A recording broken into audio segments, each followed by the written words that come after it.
Hello dear students, welcome to the lecture 2 of Advanced Programming with C# course. As I have previously explained it is also known as Introduction to Programming 2. So today we will start learning about databases with Microsoft SQL Server. To be able to show you how to install it, I have uninstalled it from my computer, so I will reinstall it from scratch so that you can learn how to download and install it. To do that, let's search for Microsoft SQL Server, and when we open the page, it opens this page. I will convert it into English with this way. Okay, so we will download the developer edition, which is the free edition of Microsoft SQL Server for developers. Okay, and so okay, it is downloaded. Let's open it.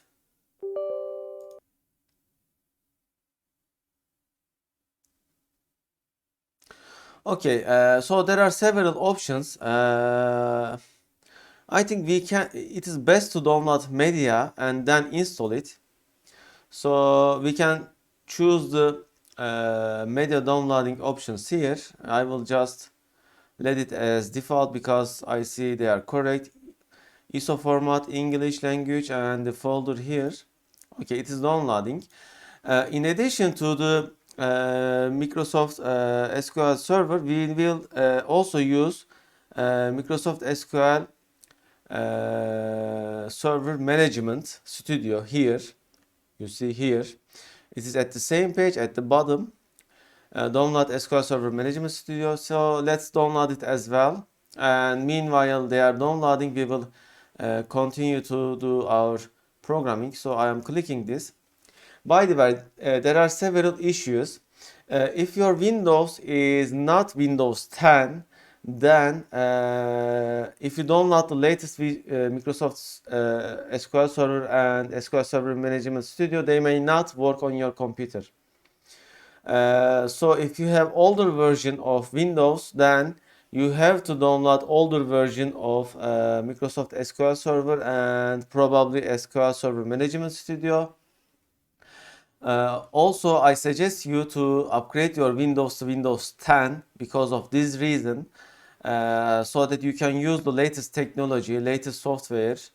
Okay, so they have started downloading. Meanwhile, let's compose our week 2 project and continue to recap what we have seen previous semester and start learning new things as well. Let's compose the project. Okay. Okay, so I will pick VPF-app.NET. As you know, this is .NET Core, and the older framework is named as .NET Framework. Okay, and I will pick the repository, the folder, the directory. So introduction to programming 2 lectures. Okay, here, and it will be lecture 2. Okay.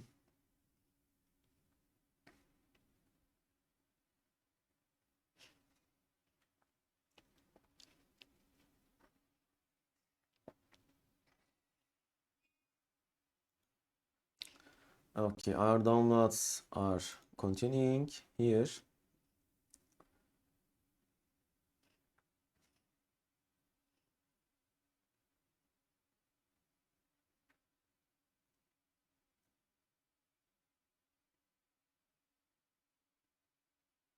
Okay, so the project is getting initialized.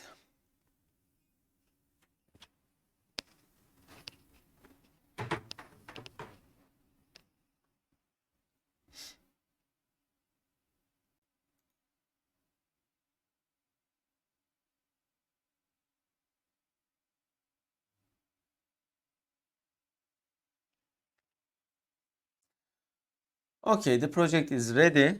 So Today, I would like to recap the dictionaries and lists and for each loops. Okay, so let's start with the list box, and we will also add custom class objects to the list box. So first, let's define its dimensions. Okay, one moment. Okay, so now we can see it after setting some dimensions. Okay, let's give it a name so we can access it. Let's name as listbox main. All right, and let's add a button.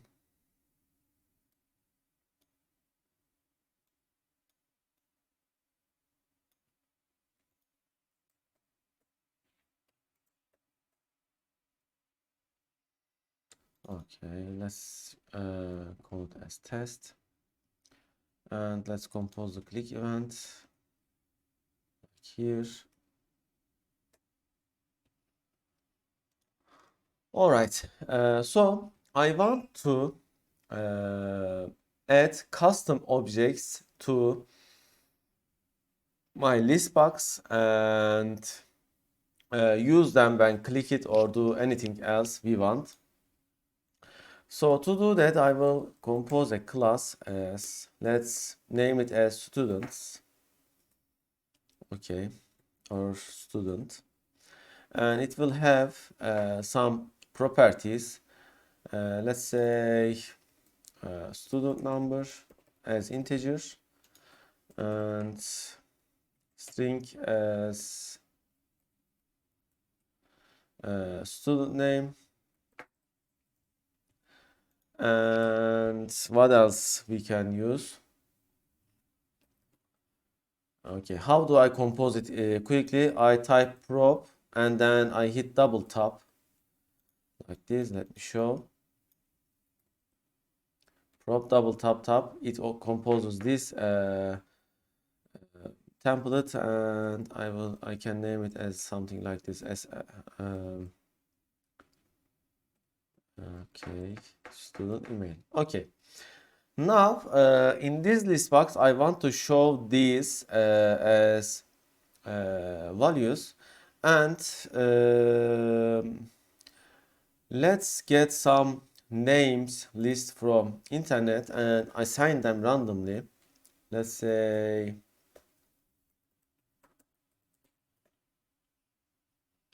Turkish name list or some names here.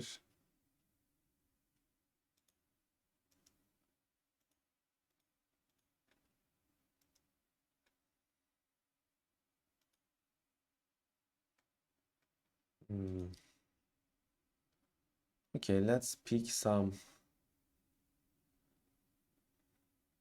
names from here as Turkish male names, and then add a boolean as, let's say, female or male. Okay.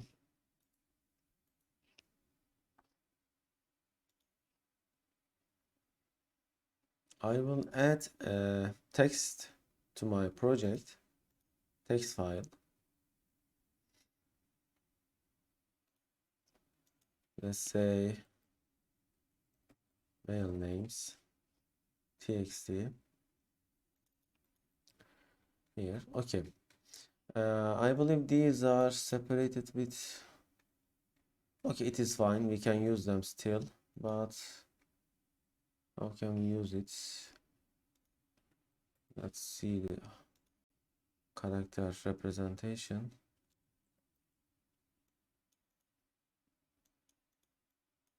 Hmm.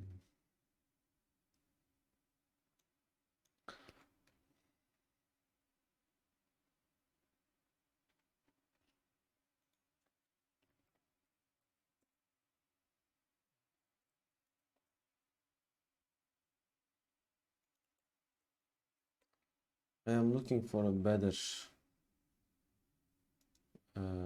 source.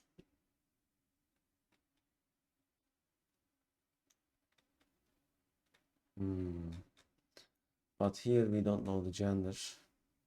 Okay, it is male. Okay, nice. We can use this. It is much better. And female here. Okay, these are some not common names. Therefore, don't get confused. And let's remove this here. Okay, we have some male names, and I will append female names.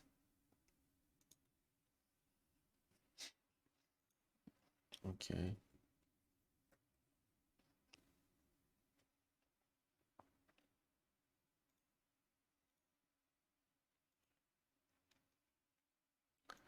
Here, let's compose this. And let's replace this as well. Okay, we have some female names and male names, and let's see our downloads status. Okay, it's still downloading. All right, what we are going to do is we will compose a certain number of instances of this student class, and then we will get them displayed on the list box. Okay, so to do that we will use observable collection.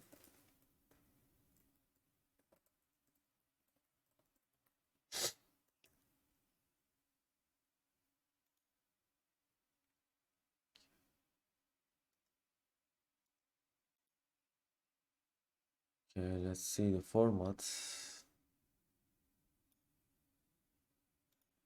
Okay, something like this should work.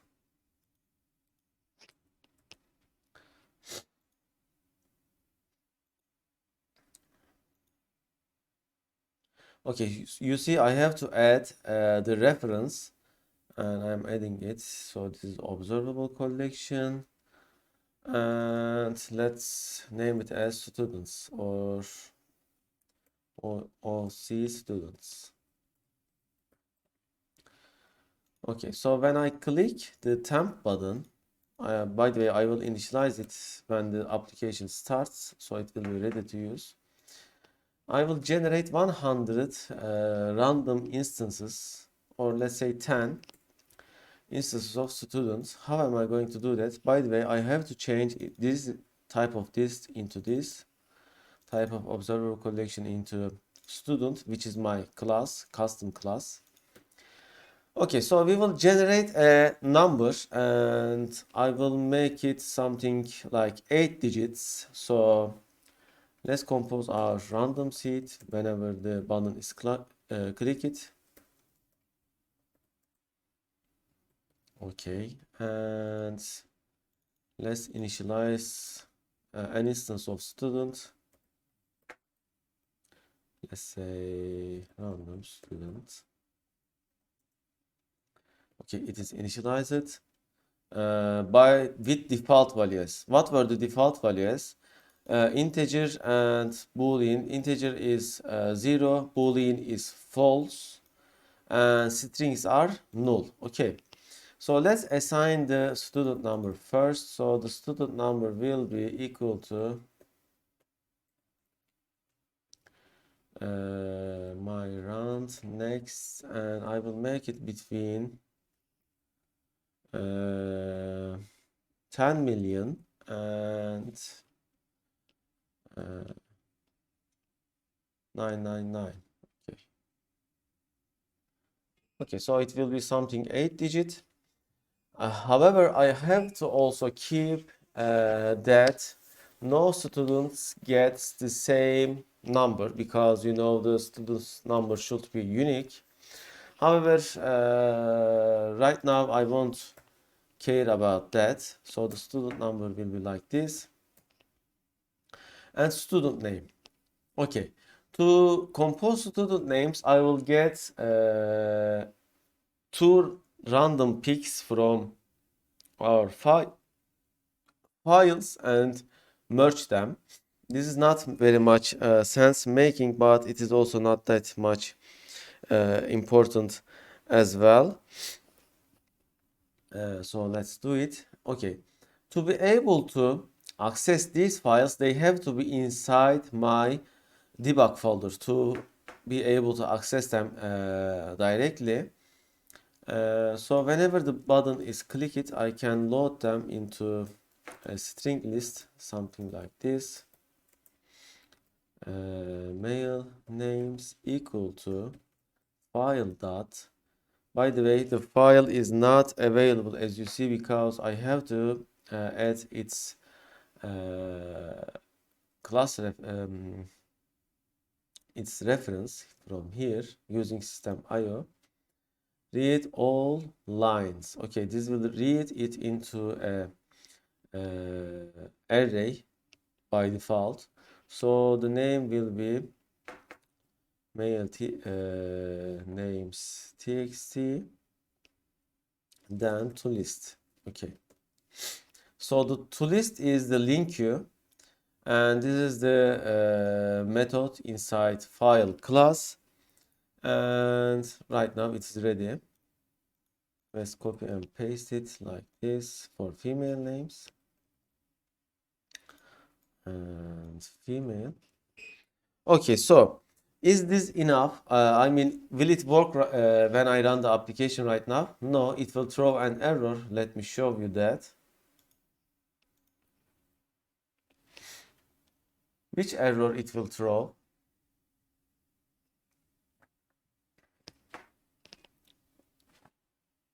It will throw unhandled exception as the file not found. You will see. Okay, you see system.io file not found exception. Okay, even though I have added them to my project, they are not available in the debug folder, so I can link them.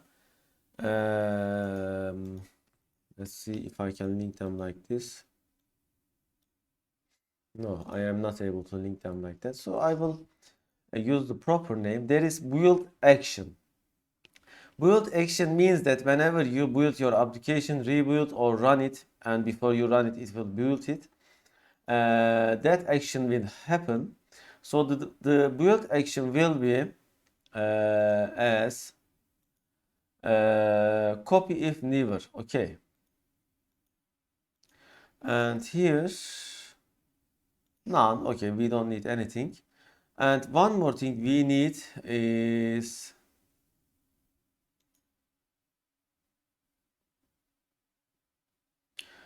I think we may need to set it as resource, but I am not sure. Let's first try as copy if never, and let's run the application and test.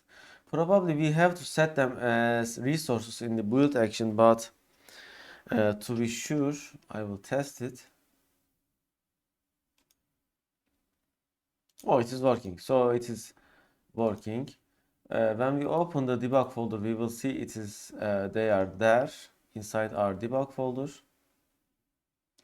And whenever I change files, they will be copied again. Okay, so they are here, as you can see, copied into debug folder. Okay, let's see our download. Okay, download is done. So let me show you how to install SQL Server. I have opened the download folder and I right click on the ISO and click mount. It may change in your computer if your language is different. Then I right click the setup and run as administrator. Okay.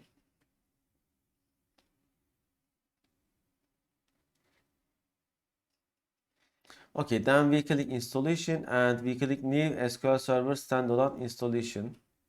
This one. And then we specify the free edition as developer. We accept the license.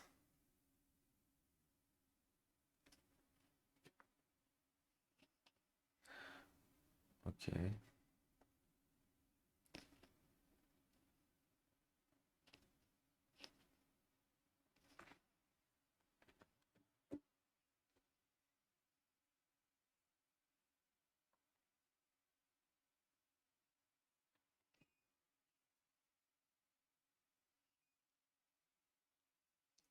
Okay, let's continue writing our code. Meanwhile, it is working.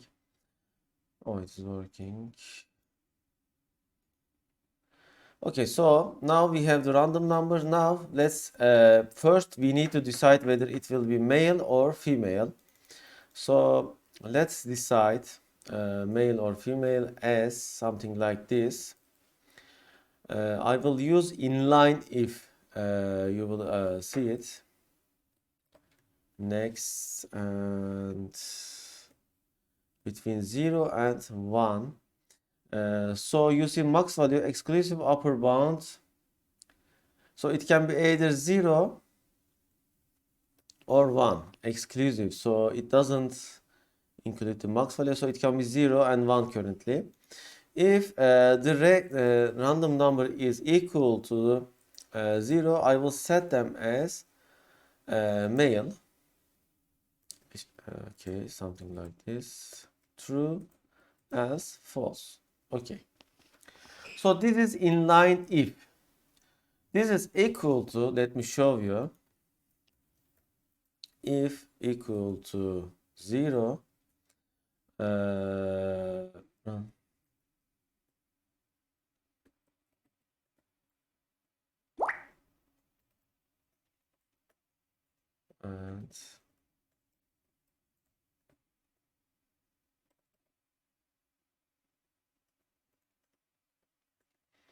okay, so you see this is equal to this one.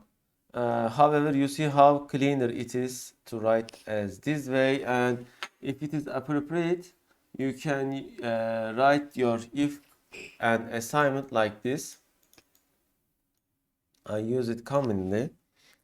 Okay, so let's continue.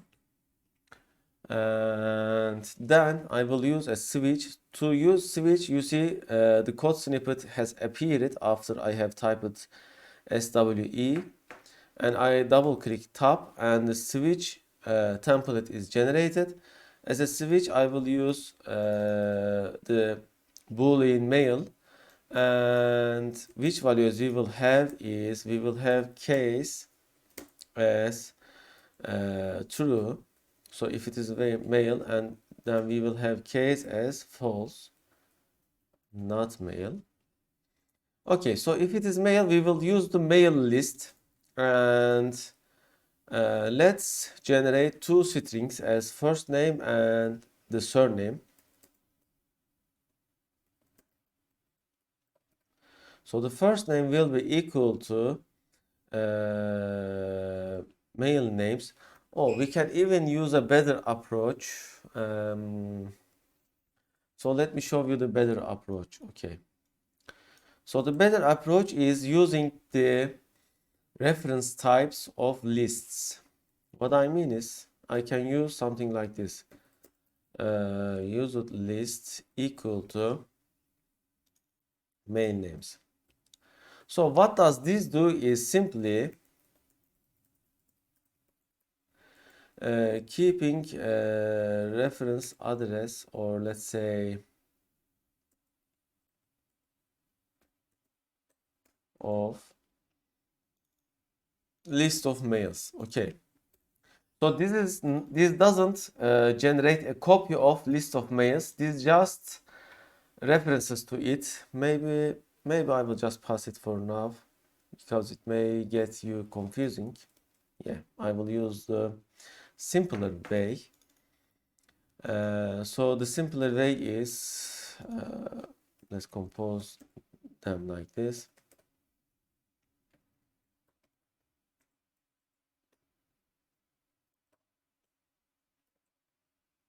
Okay, so I have generated two strings. They are currently set as null, and if it is male, you see case true, I will assign them like this, equal to male names. I think I can sort them, or let's use random, the easier way. Next, it will be between 0 and the number of items inside that list, because it is exclusive, the upper bound.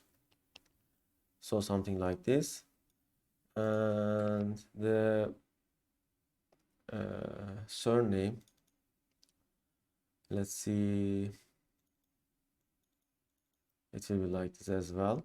So you see we are using copy paste code. We could bypass this if we were using the references of lists.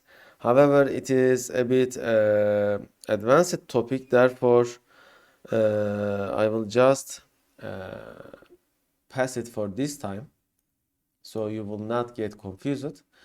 And this time we will be using the female names. Okay, now actually we don't even need to set this, but okay, let's keep them.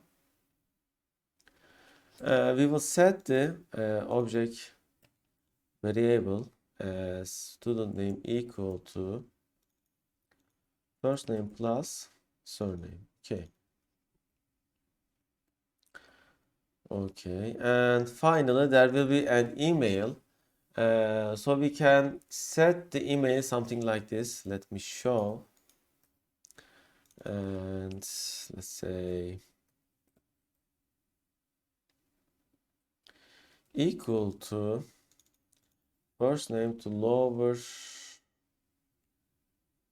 invalid, or we need to trim the special characters accents. Let's find it.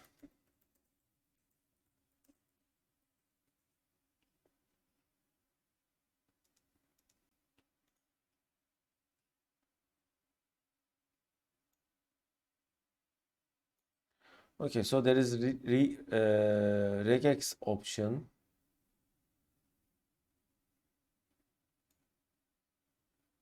Yeah, I think we can use this. So I will set the email as by the way, we need to add an empty character between. Something like this. Okay, student name, replace empty character with this, and to be able to reference regex, I have to add its reference as this system takes regular expressions. So regular expressions is like a new programming language. It's the topic of another lesson or course, therefore I won't enter it. However, this will remove all characters inside the given string other than English letters. Okay, so this is defining its range. I will just keep it, and then I will add like gmail.com. Okay, once we have composed our student object, then we will add them into our list. Okay, add random student. Okay, so this will add my random student object into my OC students or observable collection. There is another key issue. If I define this inside here, it will break everything. Okay, so I will show you the both cases. However, before we progress, first let's check how our code is working so far. And before even going there, let's continue with our Microsoft SQL installation. Okay, it is passed, so I click next. Okay, here what we need is database engine, and others are not necessary. However, let's add analysis services. We may use it. You see there are some other shared features, so many features actually, like machine learning, R, Python, Java, full text semantic search. Probably we won't be using them in this course. Connectivity.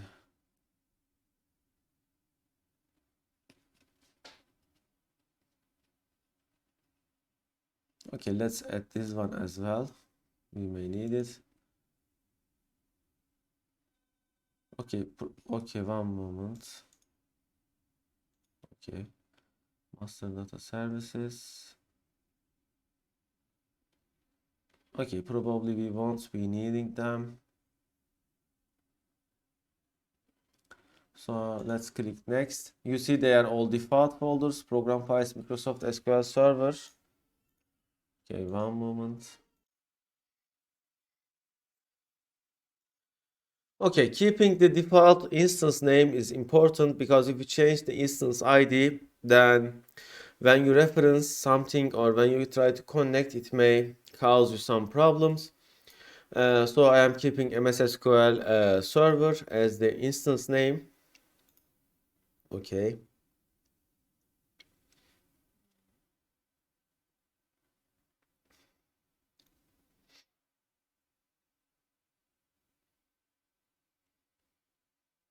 Okay, here I won't touch anything. Next. Okay, here we will use Windows authentication. However, you can also access it with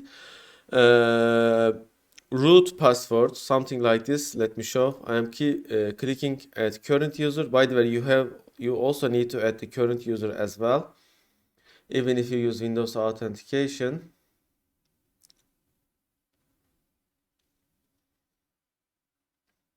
You see, SQL Server administrators have unrestricted access. Okay, it has added. This is my computer name, and it is very important when you connect to your SQL Server instance. I will show you that. I am also setting a password, something as 1234. 1234. Okay, and next. Okay, here I don't touch anything, but I am also adding current user to add as an administrator. These access restrictions are topic of another course, so I won't be delving into them. Let's continue. Okay, this is the summary, and let's click install. Okay, now it will install the SQL Server 2019 Developer Edition at the background. And now let's return to our application.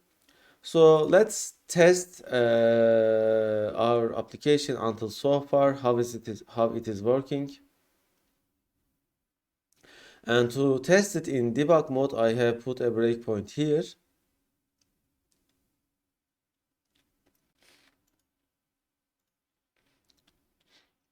Okay, when I click the test button, let's go step by step. So our random object is composite. Our lists are composite. You see here and here. Then let's continue with our for loop. So the student object is composite from student class. You see the default values, male is false, student number is 0, student email and name are null because they are string type. And first we generate the random number, something like this. And then we decide male or female. Okay, it is decided as female because male is false. Okay. Then we enter our switch statement. So let's see our first name. Okay. And let's see the second surname. Oh. So it appears that this was exclusive. Oh, I see the error. Okay, I will give you 10 seconds to find the error here, and I wonder if we will able to find it or not. Okay. Okay, the error is this. You see, the number of elements in the male list is much bigger than the number of elements in female list. Therefore, when you give as an input to male list count, we got an error. Okay, I have fixed it. Now I am putting my breakpoint here. I have removed the previous breakpoint.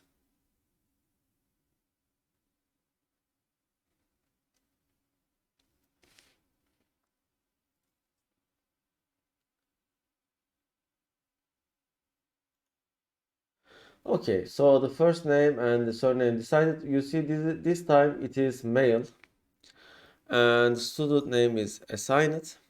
Let's see. Okay. You see, it has non-English characters as well, and let's convert it into email. Okay, it is converted as email, something like this, and then it is added to our list. Okay, so it is working as expected. And what else we need?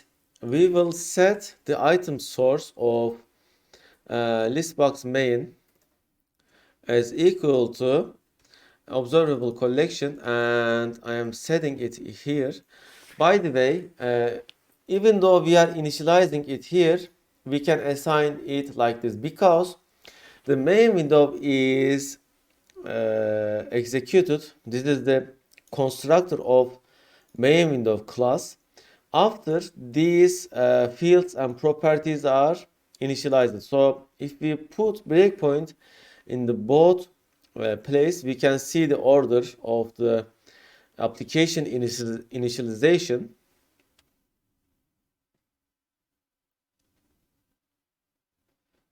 Okay, you see this is first initialized, even though it is written under the method, then this will be assigned. Therefore, this is not null. Okay, it is initialized. Okay, at the beginning there is no objects. When I click test, you see they are coming like this. However, it is showing me as an object because I didn't set its display member. I also need to set its display member. It is set with display member path as equal to. Okay, so what I want to show. Um, let's see what I want to show as display member.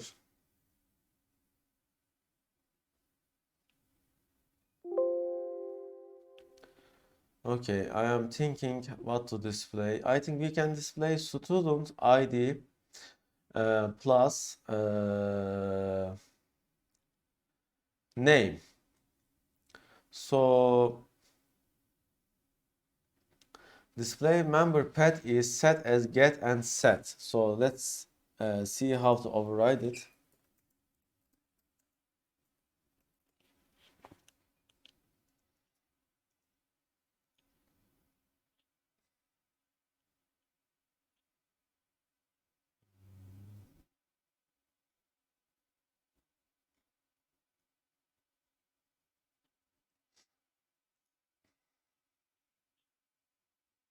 Oh, I think I have a great idea. So let me show you. So as a display member set, I will use a string and I will set it as display member, name it. However, I will override the get method.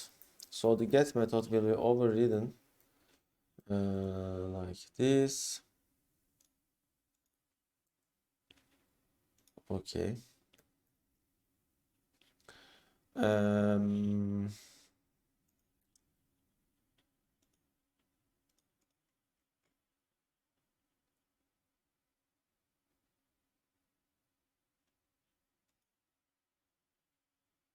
okay, when we set, I think we should be able to get and set like this. Return x set is, I think I can remove this. Okay, so it won't have a set method. It will have only get, and the get method will return this dot. I think first I will display the student number to string and 0, and then I will add a tab character, and then I will add the student name. name. Okay. And I think we can also add the email plus email. Okay. So when I try to access display member of an instance, what I will get, you will see in a moment. Let me show you. This is actually pretty awesome. However, it may throw me an error that I am trying to access. Oh, yeah, I have to first set it. So the path will be equal to like this. Okay. So let's run the application. By the way, here, yeah, it should automatically handle null values in this case, I believe. Okay. Okay, so this random student initialized when I hover my mouse. Okay, you see the display member path is displayed as 0 and null. Okay, let's set the name. Okay, name is set when I hover my mouse. Okay, so the display member path is something like this now. And after I set the email, okay, now the display member path is something like this. You see how cool it is. This is an awesome feature. And I think we can even customize it even more. Let's customize it as I will use dollar and inline format ID and top and name uh, name top. Okay, I will also leave an empty space and email.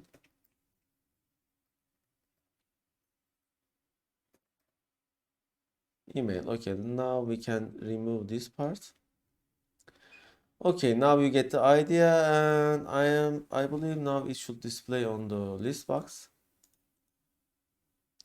Okay, looks like our SQL Server installation is done.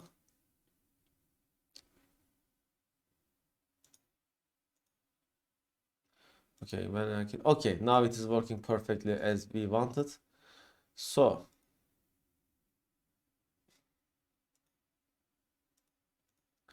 okay, let's make this even bigger. Okay, now let's install the SQL Server development tool.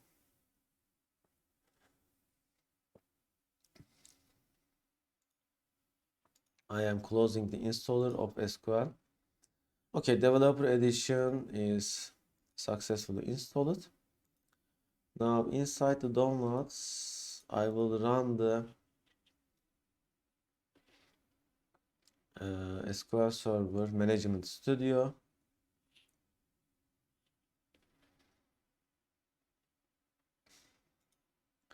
Okay, let's make this even bigger so we can see better.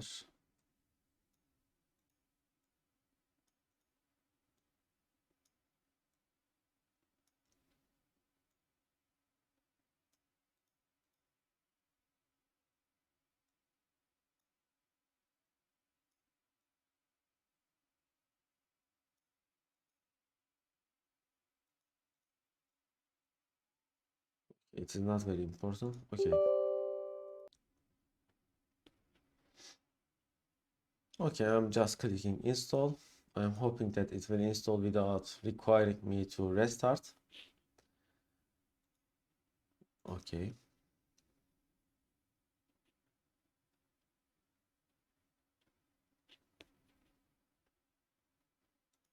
Okay, it is working. So the 10 values are generating. I think we can add some more top characters here.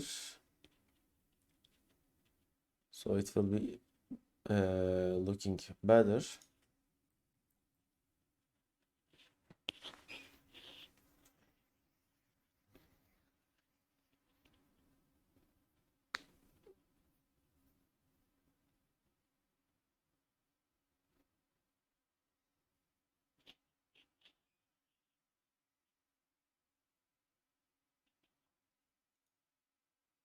Okay, so here we can see them. I think we can also add the gender as well. So let's add the gender here.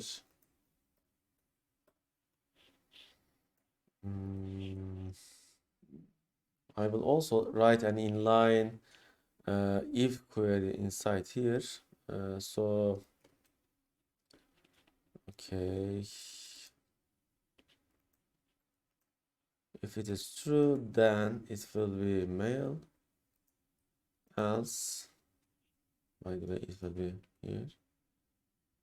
Okay, female. Okay, so we have added gender option as well.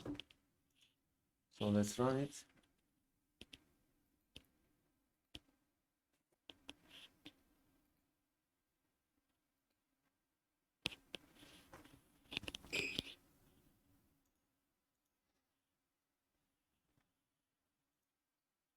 Okay, now we can see when I click again, they will be added to the end of the list and automatically updated. And here, you see, and here, I can add as many as I want, generate.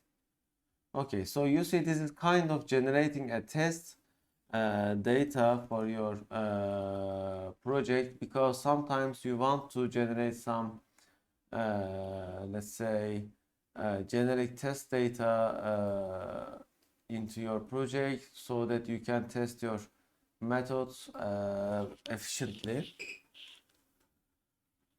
Okay, I think we have shown what we wanted. Let's take notes of what we have seen so far.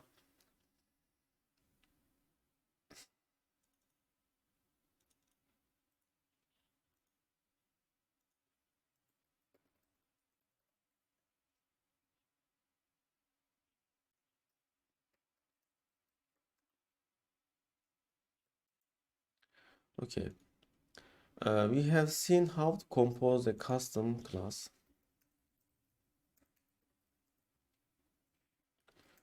how to use uh,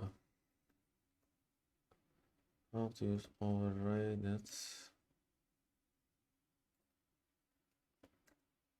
overridden or I don't know, overridden.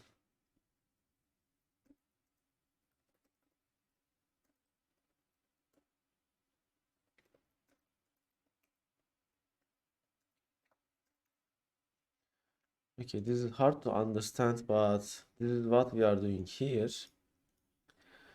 We cannot also set the you see display member, something like this. So let's try that as well. So you see it is giving me an error because it is read only, because we have only get method.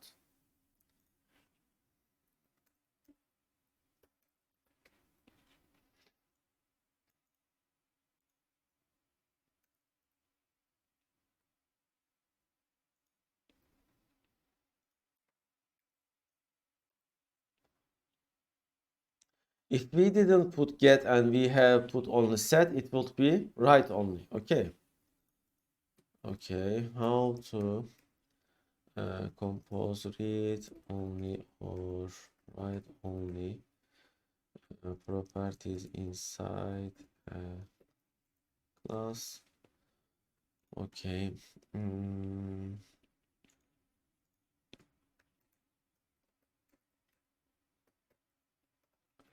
Inline if check if and else. I think this is a correct explanation. How to switch.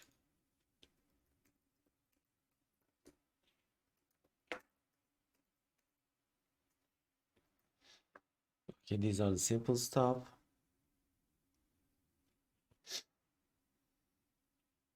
Okay, how to assign, or let's say utilize observable collection to display custom class objects inside a list. Okay.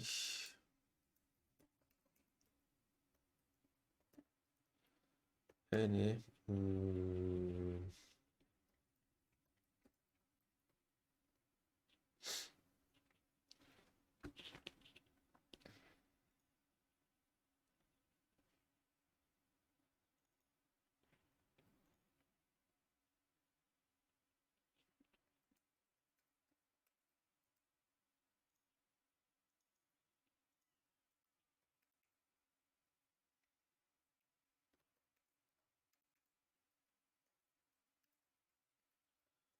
Okay, I think we have shown everything.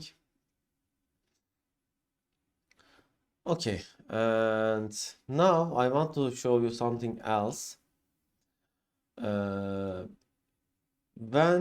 we click an element, I want to display that clicked element values one by one. So how am I going to do that is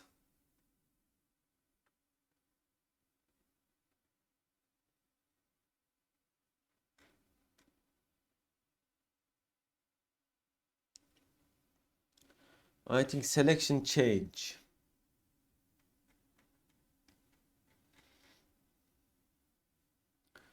or selected.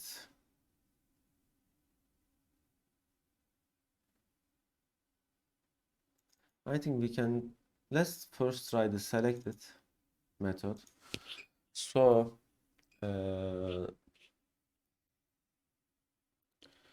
can we do that?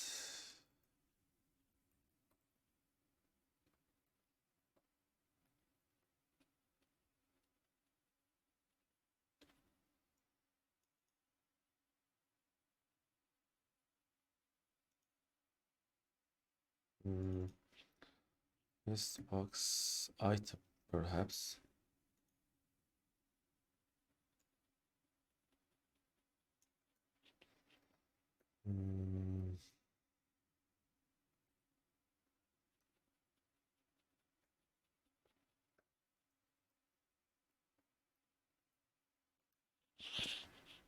Maybe something like this.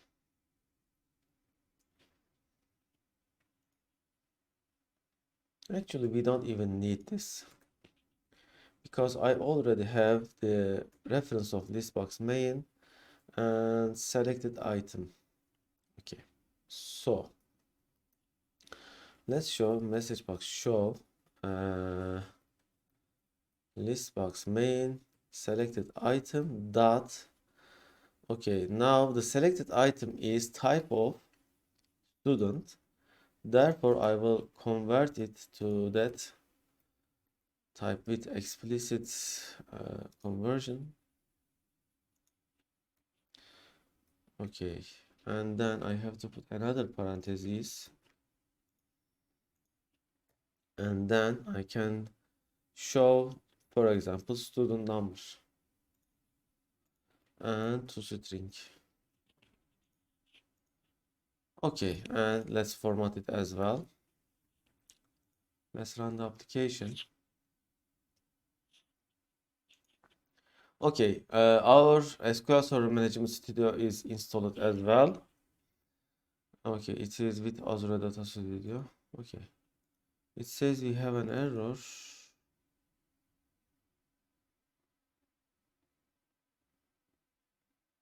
Hmm.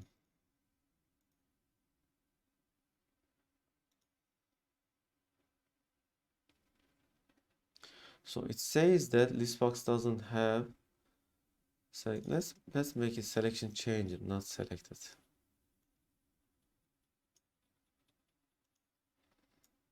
And let's remove the previous reference.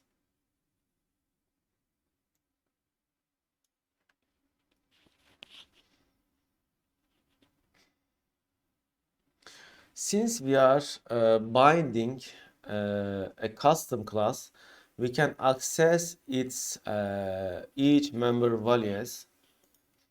So when I select one, okay, you see I am displaying its ID individually.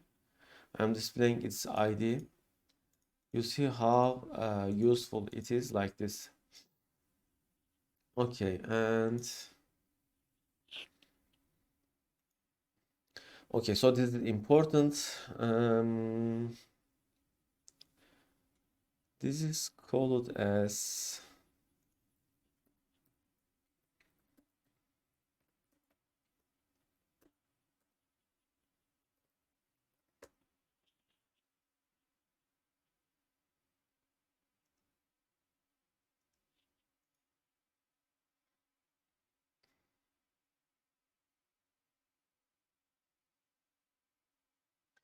I don't know the term, but you get the idea. So let's note that as well. How to access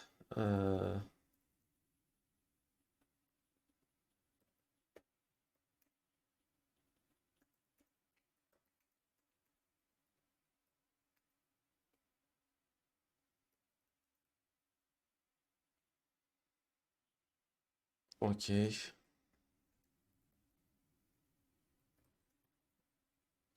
Okay.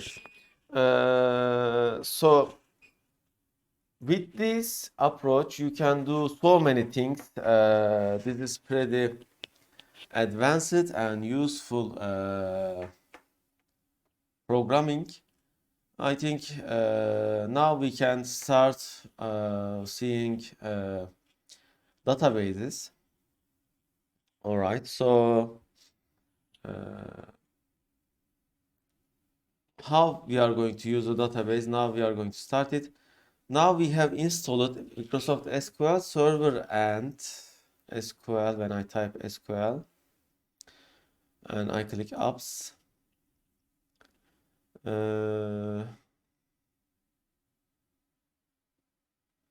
it doesn't show. So let's type as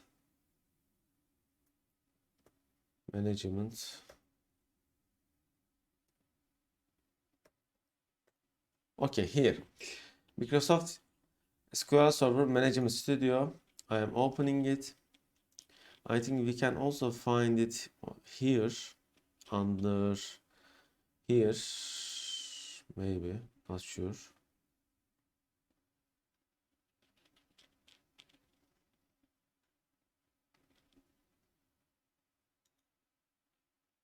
Yeah, here. Okay, it is now getting opened. This is the graphical user interface to manage SQL Server databases, objects, whatever you want. I click it connect, so it is connecting the default named instance. So I will show you again. So from here, click it.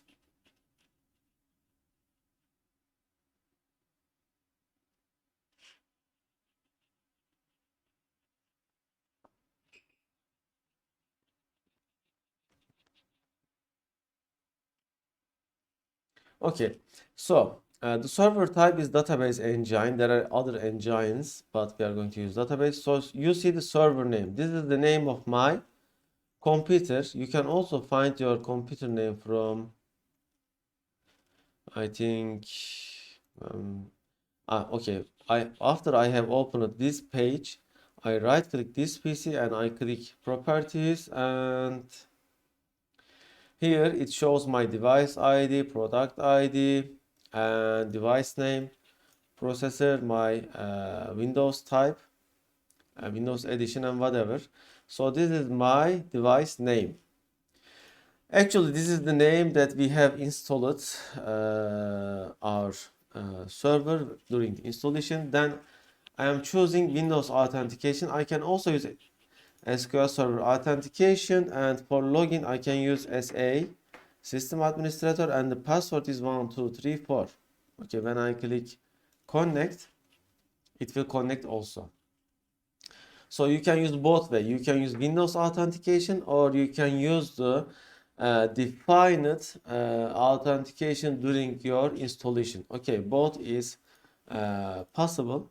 So here under databases, we see the system database and database snapshots. So I will compose our first database as I click databases, right click, and I click new database. Okay, so the database name will be as school. The owner will be default, and here the path of the database file will be located.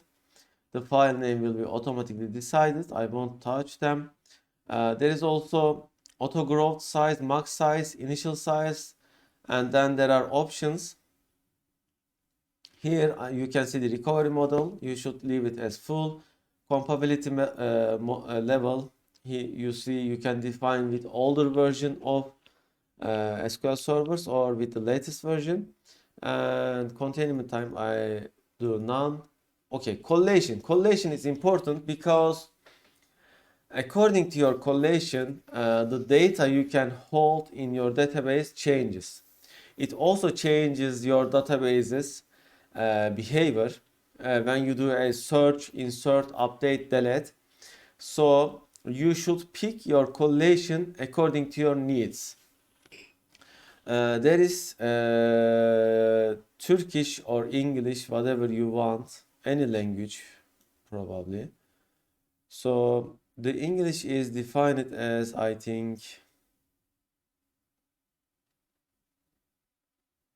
Latin here, and you see there are some extensions. Each one of them means something else. So I will show you the Turkish one for this time. Here. Okay, you see there are so many options. Which one should you choose? So if you want your accent to be sensitive, then you have to pick AS. AS means it is accent sensitive. What does accent sensitive means? Let's say, I will type here so everyone can understand. Okay, let's say your name is Ayşe. If you pick your collation as accent sensitive and you search for Ayşe, then you will get no results because it is accent sensitive. If you pick, by the way, accent sensitive is AS. If you pick AI, which means accent insensitive, then Ayşe will return Ayşe as well. So this is about accent sensitive and accent insensitive. Then there is also case sensitivity. If you pick your collation as case sensitive. So the case sensitive is CS, you see here CS, something like this. Then if you search for Ayşe in your database, you will not get result Ayşe. Okay. However, if you pick your collation as let's say case insensitive,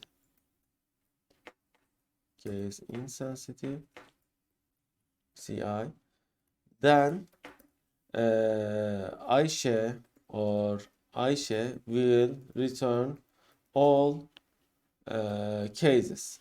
Okay. So let's save this as a collation explanation.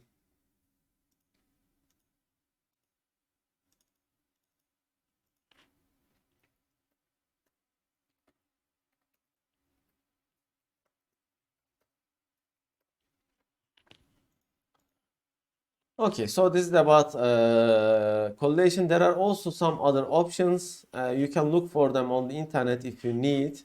However, usually you don't need. So we will set our database according to our needs. If we want that to be accent sensitive, then we set accent sensitive. If we don't want, then we can set as accent insensitive. So I will set it as case insensitive and accent sensitive. Okay, or we can do as case insensitive and accent insensitive, as you can see here. This one is case insensitive and accent insensitive. The language also defines which characters will be available in your database. So as I said, compose your database as your need. There are also other options here. Update statistics, create statistics, and other things. These are all more advanced features. For now, I won't be touching them because we just need to learn how to access programmatically to our database, modify it. Okay, so our school database is created, composed. Then we will compose tables because the Microsoft SQL Server is a relational database. Therefore, it have tables and relations between tables. Okay, so let's compose our first table. The database design is entirely a different course. It is pretty complex, and if you don't do it properly, then you may have a lot of performance issues. Know that as well. So let's compose a table. The first table will be users. I will held these variables inside this user table. So the column name will be, first column name will be student ID. I will define it as integer. Will I allow nulls? Nulls means that if you have objects that have null variable having student IDs, then you can select allow nulls.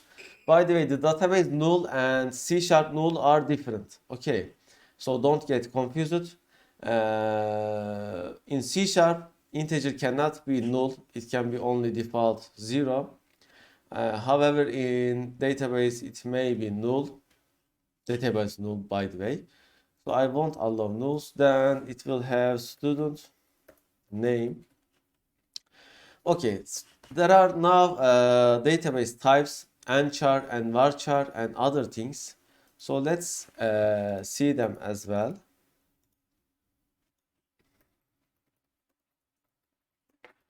Database column data types list. Okay.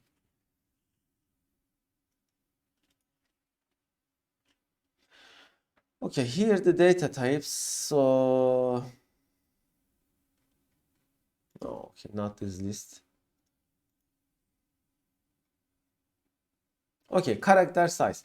So the character is fixed. Okay, let's read them, each one of them. So the character, which one is character? Character is this one, char, and then you define the size like 10, 20, 100, whatever you want. Let's read the definition. A fixed-length string can contain letters, numbers, and special characters. The size parameter specifies the column length in characters, can be from 0 to 255. Default is 1. Okay, so the characters, if you set characters, then it can be between 0 and 205. Then there is var character.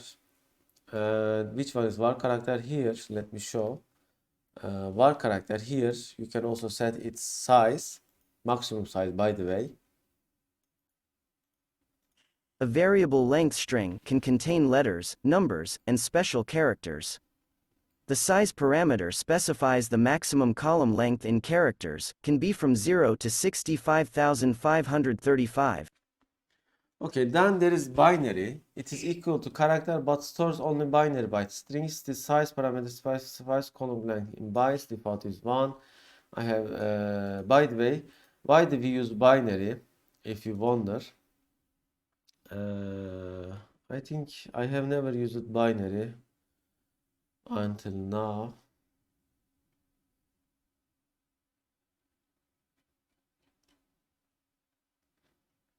Okay, then there is var binary. Let's read binary and var binary as well. Equal to char, but stores binary byte strings. The size parameter specifies the column length in bytes. Default is 1. Okay, and then var binary. Equal to varchar, but stores binary byte strings. The size parameter specifies the maximum column length in bytes. Then tiny blob. Okay, it is about binary light. Large objects, then I have never used it as well. There is tiny text size. Okay, these are, by the way, not SQL. Yes, this is MySQL. Let's look for Microsoft SQL. Yeah, I think this is Microsoft SQL. Okay, now this is more appropriate. Okay, character n. We fix it with character. It can be maximum 8,000 characters. Then var character n, variable with character string, like this. Then var character max. Okay, if you want unlimited variable holding, then it is this one, var character max. You see, it can hold up to 1 billion characters. Then there is text. You see, it can even hold up to 2 GB of text data. By the way, this is the storage they are taking. If you define var character, it has a 2 bytes overhead and the number of characters that in your stored value. If you define var character max, it is same 2 bytes overhead and number of characters. If you define text, it has 4 bytes overhead and number of characters. If you define nchar, it has no overhead, but it is defined with plus multiply 2. Then there is var character. Then there is binary and var binary and image. Okay, you see these are the types. Then the numeric types, bit.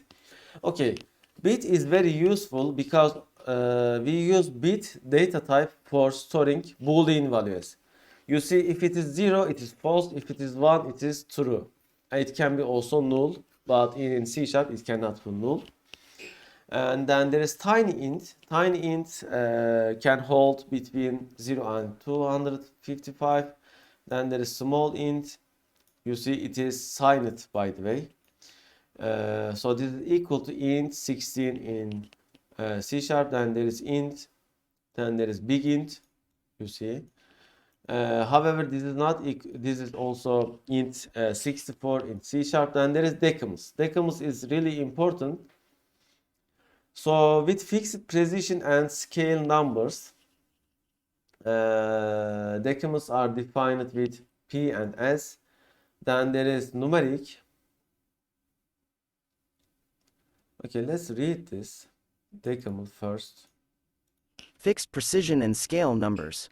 Allows numbers from -10 to the power of 38 plus 1 to 10 to the power of 38 minus 1. The p parameter indicates the maximum total number of digits that can be stored both to the left and to the right of the decimal point. P must be a value from 1 to 38. Default is 18. The s parameter indicates the maximum number of digits stored to the right of the decimal point. S must be a value from 0 to p. Default value is 0. Okay, then there is numeric, and it looks like same. I wonder if there is numeric here. Yeah, we have numeric, and do we have decimal? Yes, we have decimal and numeric. So what is the difference between numeric and decimal?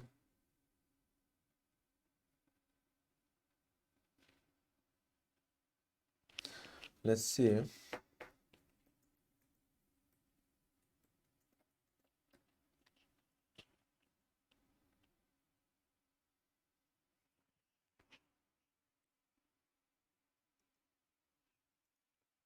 Okay, let's read it.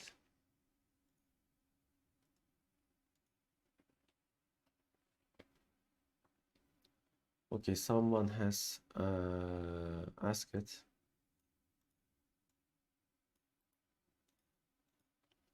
Approximate numeric data types do not store the exact values specified for many numbers, they store an extremely close approximation of the value. TechNet avoid using float or real columns in where clause search conditions, especially the equals and less than greater than operators. TechNet. So generally, because the precision provided by decimal is 10e38 to 38 digits, if your number can fit in it, and smaller storage space, and maybe speed, of float is not important, and dealing with abnormal behaviors and issues of approximate numeric types are not acceptable, use decimal generally.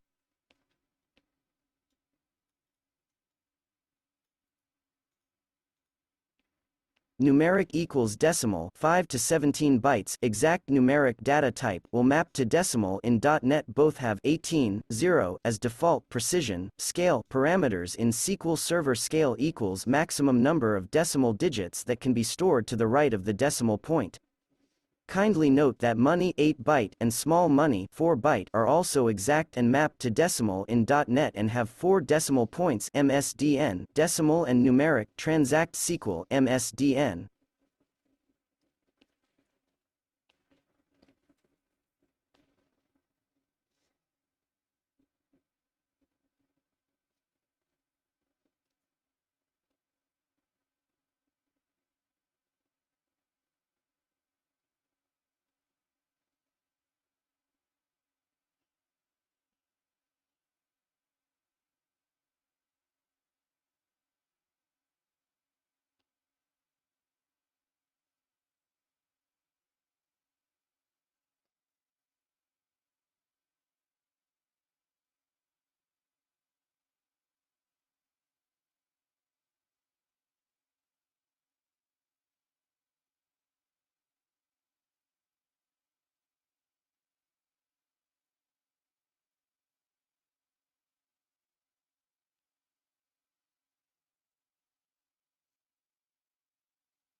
Okay, I didn't like any of the answers there. So I will check another one.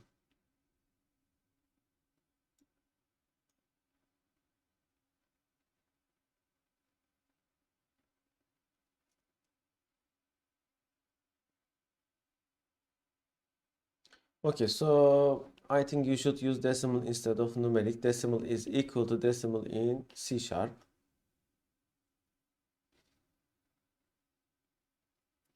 Okay, let's continue. And there is small money. Interesting. I have never used this. There is money.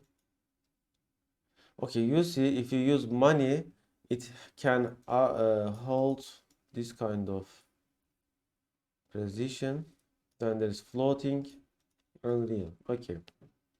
Okay, then there is date time, which can hold date with accuracy of 3.33 milliseconds. Then there is date time 2 with accuracy of nanoseconds. Small date time, date. Okay, and time and other things. As you use SQL Server, you will get to know them better. Okay, so student name, I will define it as n-var character. Why? There is also a character and n-var character. N means that you can hold non-ANSI characters. What I mean is, if you don't use n-char, then you cannot save non-ANSI characters such as this one. So you need to use non-ANSI characters. You have to use n version of character in SQL Server. Okay. So n-var character. How much character would be the person name? Let's say 200. And do we allow nulls? No. And then what else we have? We have email of the student. So emails should be character because they are only English letters. I am also setting as 200 character. And we have the gender. Gender is Boolean, therefore I will keep it as bit, I mean like this. So let's say is male. And do we allow nulls? No. We can also set default values. So I will set the male character default value is 0. When you set default values, then if you don't provide that default value, the default value will be used, obviously. So you don't have to provide the value of default value having columns. If you don't set the default value and if you don't allow null, then you cannot insert records with nulls. Then let's define another column which we will allow nulls. Something that students may not have or may have. And let's say what kind of feature we can add that can be null or not null. Let's say nickname. Okay. So the nickname will be Anwar character and 250, and I will allow nulls. Okay. So when I click save with Ctrl S or here, it will ask me the name of the table. I will name the table as TBL students. Okay. Okay, the first table of our application is generated. When I click tables here and click refresh, you see it is here. Now I can see the records inside it. How? Right click, select top, and it will return me the top 1000 rows by default like this with this query. And you see currently we have nothing. Okay, so what does this query means? This means that there is select. Select means select. Top means top X results. So we may have 10 million records in the table, but we only want to return top 1000. But top according to what, if you wonder? It is by default sorting currently, because we didn't sort our select with anything. And if you leave it to default sorting, each time you pick top X records, they may be different because you are not providing any sorting. And then, okay, this is the syntax. We provide the column names. If your column is something like this, then you don't need to put these brackets. However, if your column is, let's say, something like this, then you have to provide the brackets. Okay. Personally, I prefer to write column names like this, so I don't need to provide brackets as well, but you may use them with brackets. Okay, from where? From school database and from DBO and TBL students. By the way, you don't have to type DBO in some cases, but in this interface you have to write okay. Alternatively, you can write it something like this. Select star from TBL students, like this. Okay. So after you made a change to your database tables, then you go to edit and IntelliSense and refresh local cache, so IntelliSense will work better. Alternatively, you can close SQL Server Management Studio and reopen it. So now it shows me, IntelliSense shows me the column names like this. Okay, first you should do your database options designed with SQL Server Management Studio, because it is much easier than doing with code. Then you can write your code. Okay, so let's open our application and generate some random data and insert it into our table first from SQL Server Management Studio. Okay, I click test. Okay, so let's insert our first record. How am I going to do that? I am opening a new query window. Here, to insert, we use insert into. Insert into which table? Currently, you see my database is selected here. Therefore, I don't have to write something like this. Because my database is defined. Therefore, I don't need to type it. However, if it was something like this, then I would have to define a SQL, DBO, and TBS students. Okay, you see the difference? In your programming, if you have defined your database in your query, we will see that, then you don't have to type this. However, if you didn't define your database name like school, then you have to write the full path. Okay, this is about writing the full path of your table or not. So insert into TBR students. Okay, then I define the column names. Okay, which column names I will provide? I will provide student ID, then student name, then student email, and mail. I don't have to provide mail or nickname. Why? Because the mail has default value and nickname can be null. Okay, so I will write different cases. This is the first case. You see currently it is showing me as invalid object name. Why? Because the database is not selected, so I am selecting school. Then I type the values like this. Okay, now when you are providing a string value, you have to use beginning like this. Okay, what if you want to use single quote character, then you escape it like this. You see, so this one is escaping this one, and this is the beginning of string, and this is the end of the string. So let me show an example. The first one is integer, therefore I can just something like this, or you can also define it as string. It will be automatically converted into integer by the SQL server. However, it is better to write as integer. So let's write this one.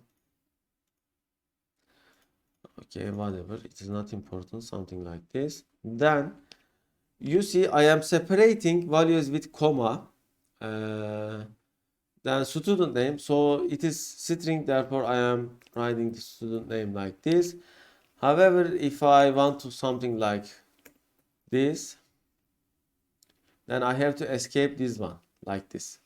And since I have special characters, you better put an letter in front of your string, and means that now you can insert non-ASCII characters as well. So let's make some different examples. I will make it something like this. So this is non-ASCII character, and let's write the email. Email is string too. Okay, let's write something like this. Okay, so when I execute it, when you click execute, it will execute all the queries written here, or alternatively you can choose the query like this and you can click execute. This time it will only execute the selected query. So I'm executing, and here the result. It says that one row affected. That means that one row is generated because this is insert query. Then I will select the records here, right click and select top 1000 rows. Okay, I see my record is inserted into database. So let's see. Okay, it appears that it is able to insert this one.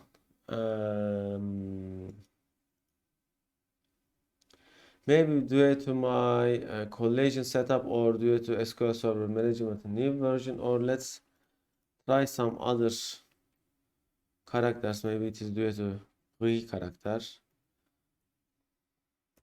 Okay, bigger I, it is not existing in English. Let's try this. Okay, one another row. Let's refresh. Okay, it is added as well. Yeah, interesting. It is definitely automatically escaping. But you should always use n character. Let's see.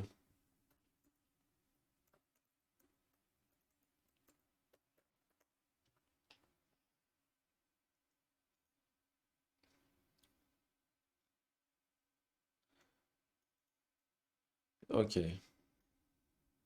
Okay, so what does n means? What is the purpose of putting an in front of function parameters in TSQL? It is both in function parameters or in string. So It indicates a nationalized aka Unicode string constant. When dealing with Unicode string constants in SQL Server, you must precede all Unicode strings with a capital letter N, as documented in the SQL Server Books Online topic, using Unicode data.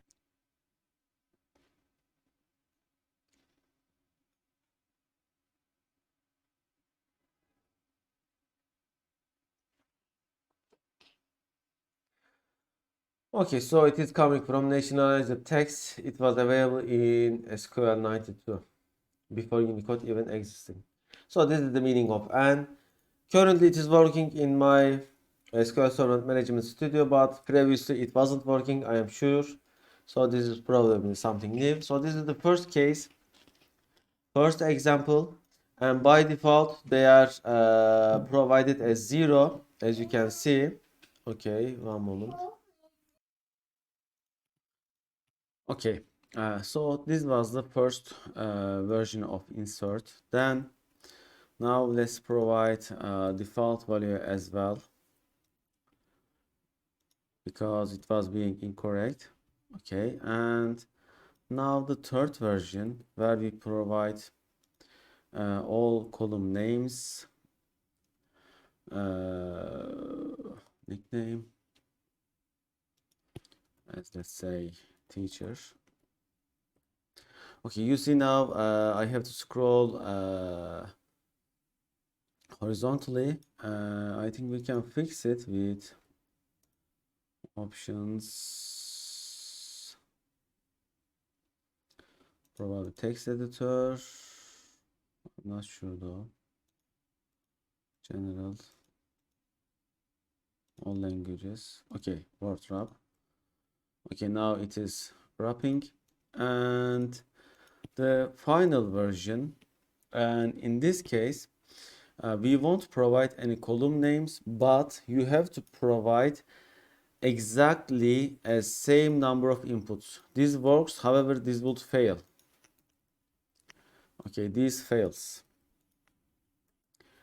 This fails because we didn't provide exactly same number of values. Let's try, if I remember. Okay, you see, I will just comment this out like this. Okay, now let's execute. We can execute all of them with execute. You see all of them inserted. Now if we select, we can see all of them. And let's make some randomization, so we can do some select and where queries. Okay, and something like this. And I will also generate some random numbers.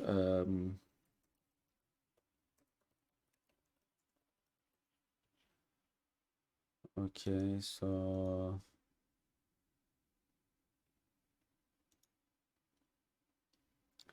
okay, here. So let's add some randomization to IDs. Okay, each time different number, random. Oh, they are all 0, so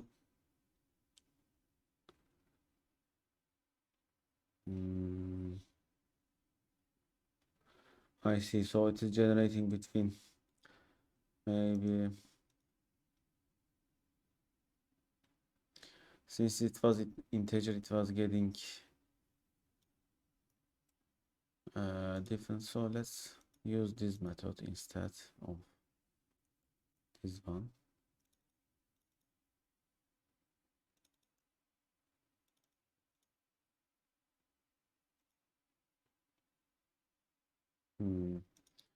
So let's remove the percent.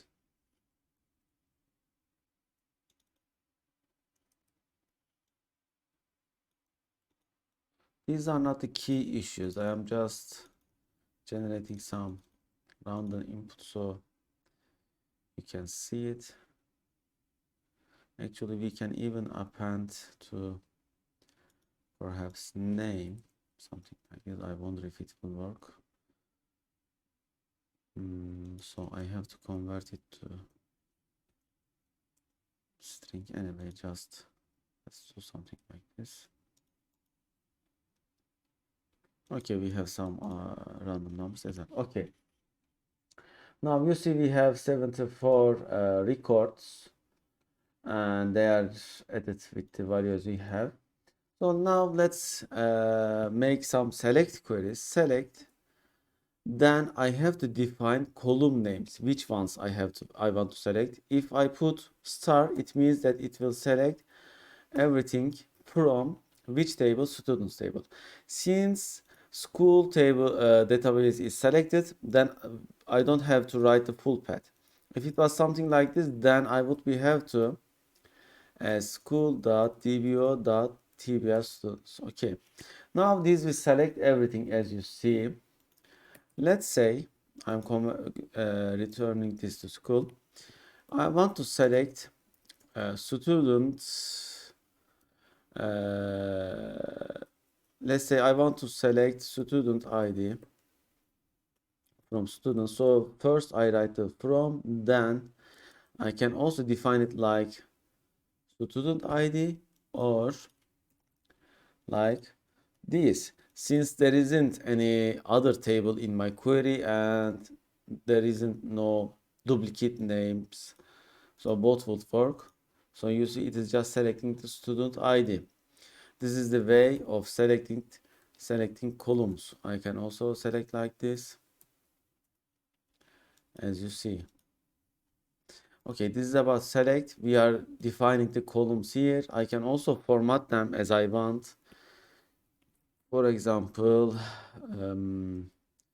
GG plus I think student name should work. Let's see. Yeah, you see GG is appended by string.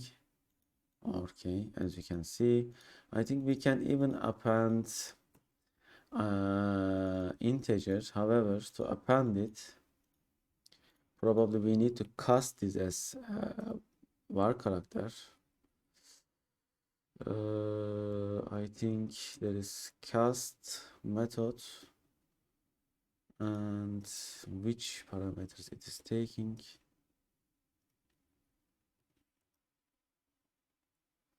Okay, there is nConvert. Target type expression date style small int. Maybe like this. Target type is varchar. Expression is student ID. Okay. And then what is the next one? Okay. Date style small int. Okay, I don't know. Do we need it? Yeah, it is working as you see now. Okay, this is about select. We have seen the insert. Then we will see the where. Let's say you have millions of records and you want to only select certain of them. Then we use where clause. Okay, it is like select all from TBR students where student ID is bigger than, let's say, this number. So this is our like if clause. This is bigger than, and when we select it, it will select only the records which has student ID bigger than this. Or I can select it like select all from TBR students where nickname not equal to null. Okay, if you type like this wouldn't work in SQL Server because null is not equal to null. You cannot compare nulls like this. This would, let's write it.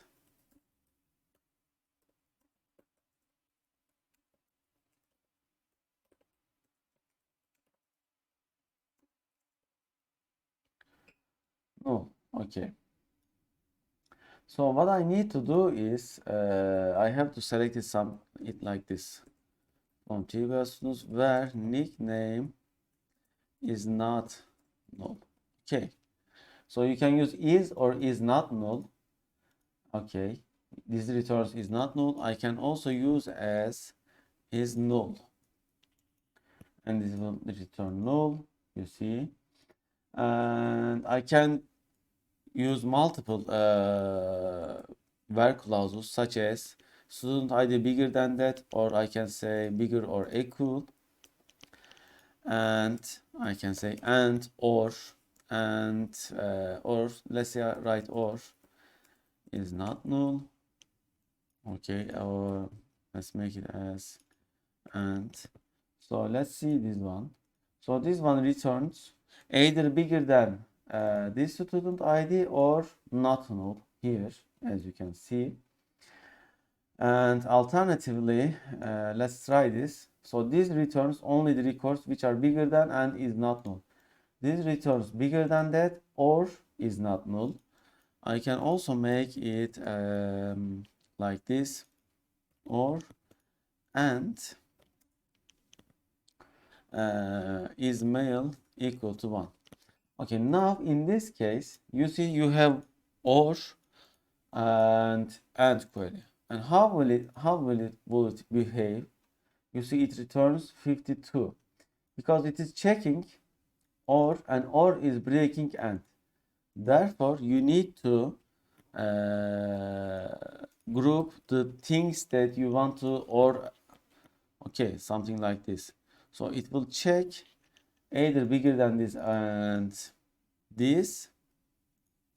and then this rule. Okay, so this one returns 43, this one returns 52, and this one returns 16. So you see how you are writing your query affects your results.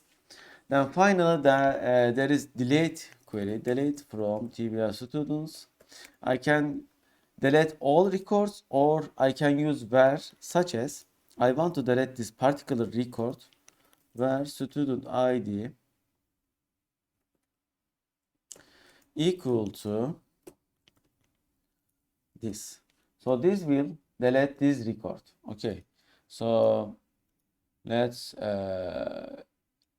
select the records and let's find it. Actually, let's select the record with this one. Select all from TBR students where student ID equal to this. Okay, when I select it, it returns this record, and after I delete it, it will tell me that one row affected. That means that one row is deleted because it is delete query, and if I run it again, you see 0 rows affected because it's already deleted. And when I select it, you see it is returning nothing.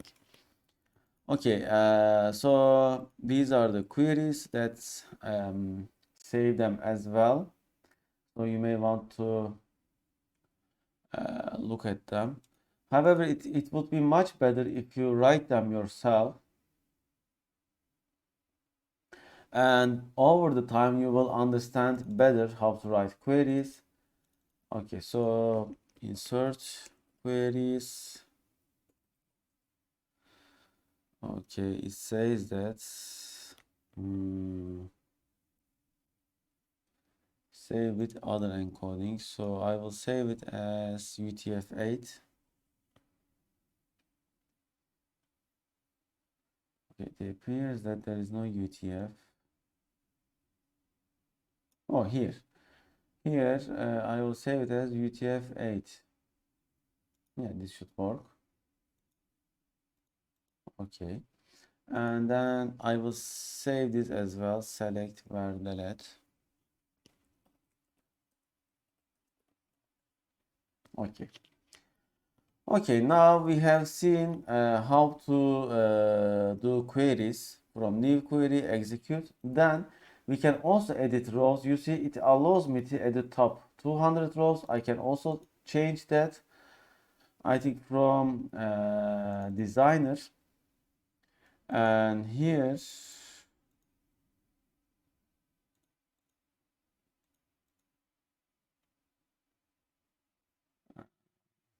okay, here you should remove this if you want to save some changes, such as, for example, let me show you. I click design and I want to change the student email to, let's say, like this. When I click save, it says that saving changes is not permitted. The changes you have made require the following tables to go with the robot and recreated. You have either made changes to a table that can't be recreated or such. Then I go to options and I go to designs, and here I remove this checkbox, and I also increase the timeout because some timeouts and some changes may take too much time. Okay, then I click save and it is saved. Okay, and another thing is, I think maybe text editor. No,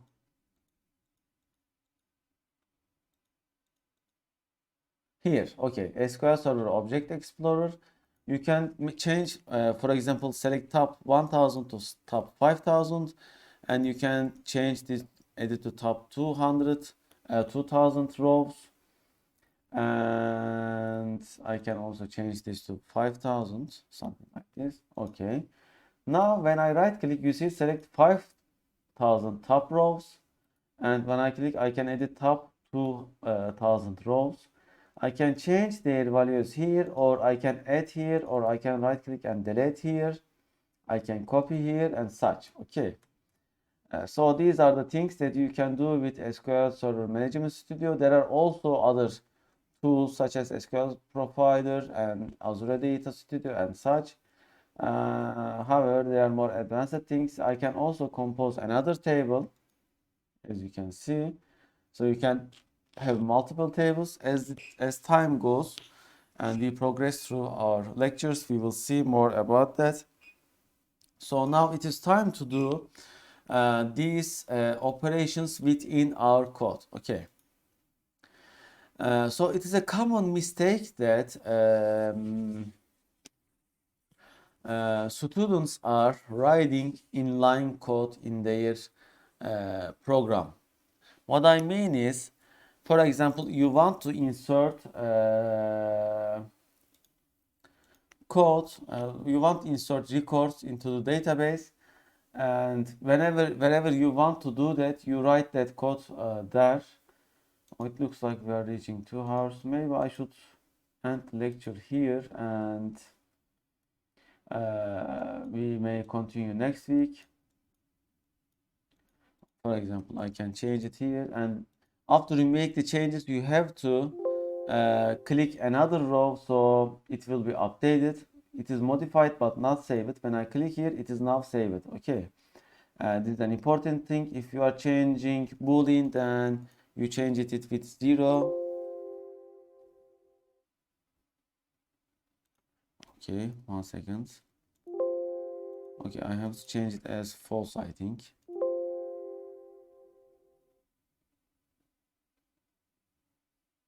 Oh, it says that it is not valid anymore. So I just escape, close, and reopen. Okay, now working. You see, I can change the boolean values with 0 and true. However, when you are filtering your result as is male equal to 0. It still works. When making queries, I wonder if this is working. Yeah, it is also working, you see. Okay, maybe it is. Yeah, either way works here. In application, were there a difference? I am not sure. Probably there weren't any difference. Okay, let's see the execution plan as well. Okay, so when you click here, actual execution plan, it will show you how the plan works. It is an advanced stuff. So it is doing table scan. Okay, because we don't have any indexes, we will see indexes later.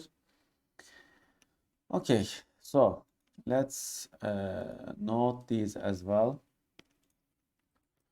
Okay, how to install Microsoft SQL Server Locus Developer Edition. Okay, how to install SQL Server Management Studio. Okay, how to compose table, or let's say database with SQL Server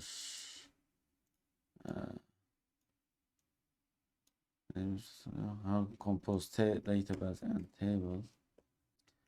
Okay, what is collation and what difference it makes? What is database collection? Okay, how to write, insert, update, delete, and select queries with. Okay, by the way, we didn't show the update command, so I will show you that as well. So let's open a new query window and select top records. Okay, so when you're updating, either you have to have some unique values to update certain records, or it will update everything. So what I mean is, let me show you. To update it, you write as update and then the updating table name. TBS students. Oh, I will also record this as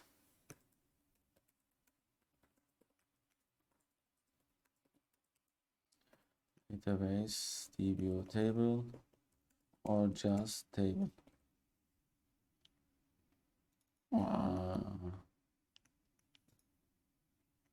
Okay.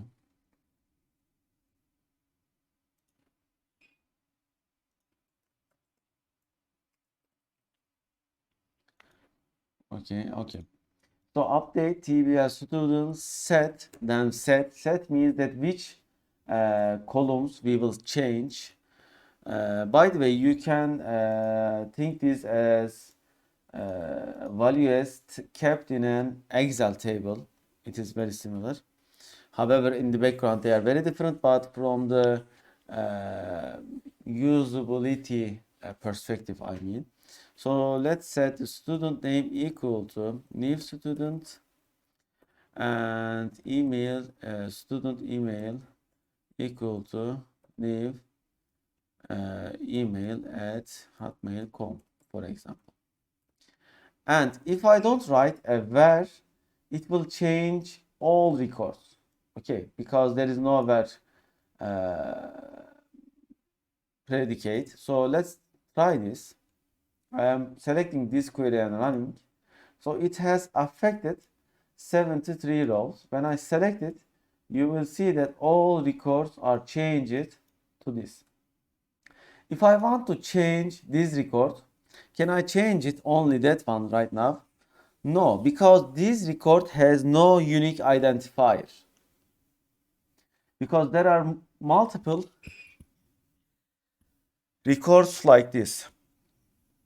Let me illustrate that. Okay, select yıldız star from TPL students where student ID is equal to 0.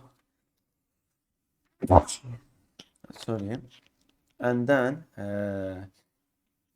student name is equal to new student, and you see I am using and predicate. Student email is equal to new email. Okay, is mail equal to 1 and nickname is null. Let's see how many duplicate records like that. Okay, there are 7. So whenever I make an update to each one of these rows, it would update all of them.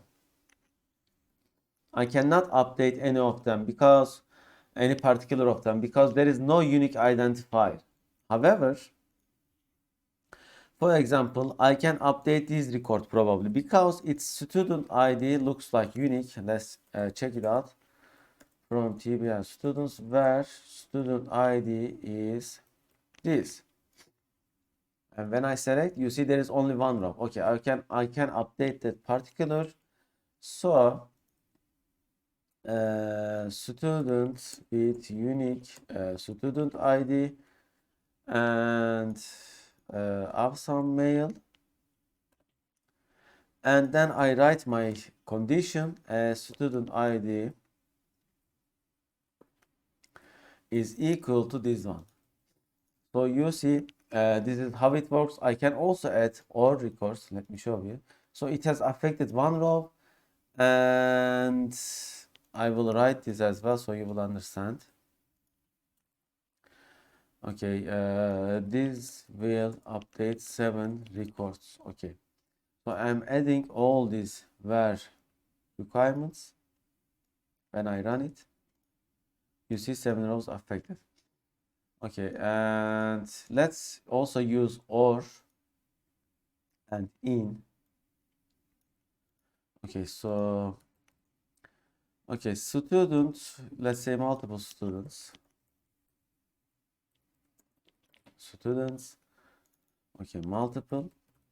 Okay, where student ID is this or this, or student ID is this, or student ID this equal to this. So when I execute, it will update 3 rows. I could also write this query as, you see it is automatically formatting. I wonder if we can auto format. Let's see.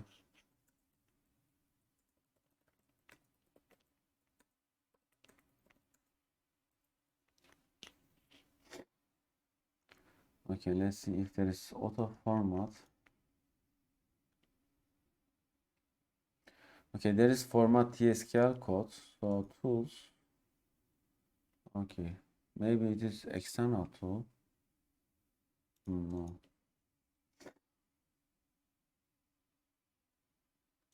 Maybe we select code then.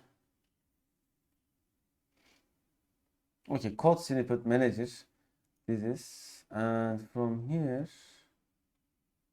no, not this one.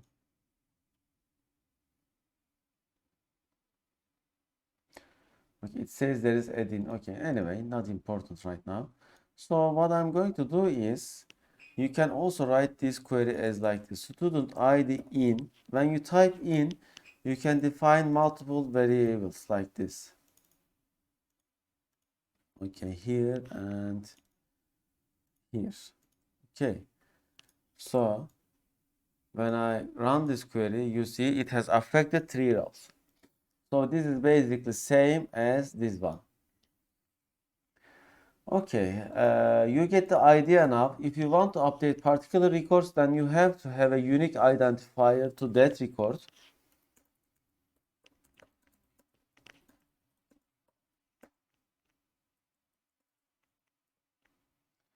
database records. Okay.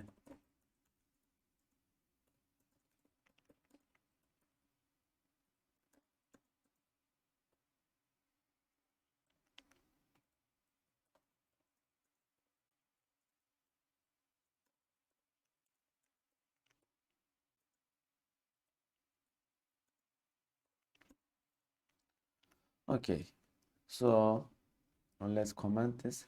If you want to update, delete, insert, select particular database records, then you have to have a unique identifier or a certain combination of multiple columns that uniquely identifies that particular record. This is the way you can do it.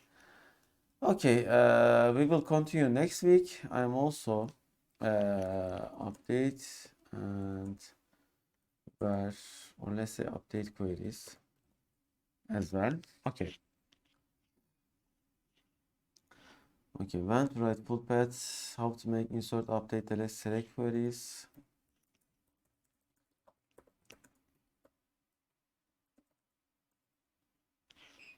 Or let's say and do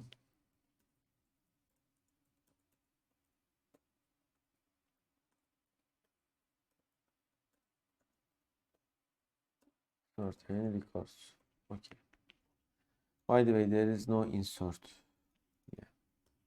Okay.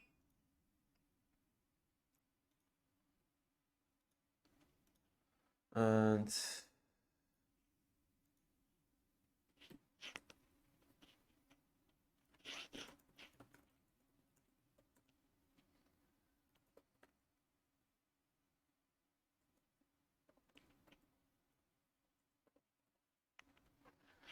okay, I think we are over 2 hours. Okay, at the home, please write everything yourself as I am doing, meanwhile watching the video, and not just use the copy and not just use the code I am uploading to our GitHub repository.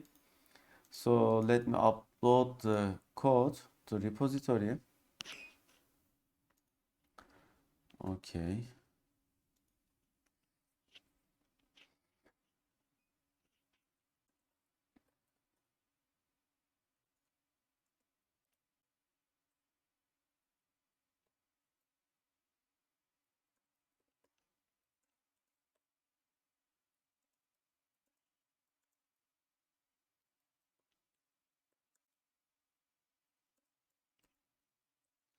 If you have any questions, please ask me from Discord or from my email. And you know that on our Discord, higher year students can also help you. The databases are extremely important part of programming, so you should pay extra attention to database related lectures. Okay, you see the code is uploaded. Now you can access it. The txt files, query files, everything is here. All right, so we have shown everything. We have shown so many things in this lecture. End of the lecture. Hopefully see you next week.